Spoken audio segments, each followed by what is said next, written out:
খেলেন left winger হিসেবে, তাকে নামানো হলো লেফট ব্যাক হিসেবে, অর্থাৎ ফরওয়ার্ডকে বানালেন ডিফেন্ডার, আর তাতে বাজিমাত গঞ্জালেজের। ডিফেন্সে বল ব্লক করেছেন, অ্যাটাকিংয়ে উঠে একাই 2 অ্যাসিস্ট করেছেন। একজন কোচ চাইলে প্রতিভার ব্যবহার কিভাবে করতে পারেন সেটি আরও একবার দেখিয়ে দিলেন লিওনেল স্ক্যালোনি।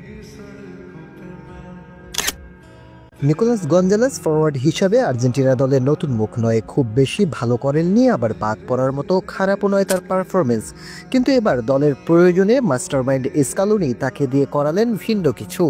লেফট উইঙ্গার হিসাবে নয়, মাঠে নামালেন লেফট ব্যাক হিসাবে, দায়িত্ব পালন করালেন লেফট উইং ব্যাক হিসেবে। আর সেখানে পারফরমেন্স অনুযায়ী লেটার মার্কই পাবেন নিকো গঞ্জালেস।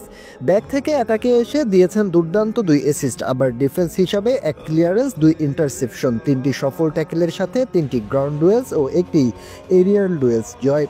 অ্যাটাকিংয়ে 2 অ্যাসিস্টের সাথে 2 বিগ চান্স ক্রিয়েট, 3 সফল রিপ্লের সাথে দিয়েছেন 5 কি 5। সব মিলিয়ে এক কথায় দুর্দান্ত ছিল তার পারফরমেন্স।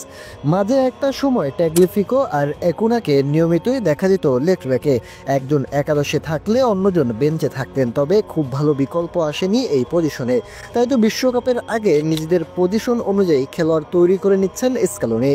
অ্যাটাকিংয়ে খেলোয়াড়দের অভাব নেই আর্জেন্টিনা দলে, মিডফিল্ডে আসছে একের পর এক দুর্দান্ত সব খেলোয়াড়, তবে সেই ক্ষেত্রে ডিফেন্সে কিছুটা খরা। লিজান্দ্রো ইনজুরিতে, ওটামেন্ডির বয়স হয়েছে, রোমেরোর বিকল্প নেই দলে, ট্যাগলিফিকোরও একই অবস্থা। সেক্ষেত্রে তাই আজ যেমন সেন্টার ব্যাকে বালেরদি রিভেরোকে খেলিয়েছেন স্ক্যালোনি, তেমনি নিকোকে দিয়েও পাইয়েছেন লেটার মার্ক। হয়তো এখানেই আলাদা স্ক্যালোনি, যিনি জানেন তার কি দরকার আর তা কার কাছ থেকে আদায় করে নেওয়া যাবে।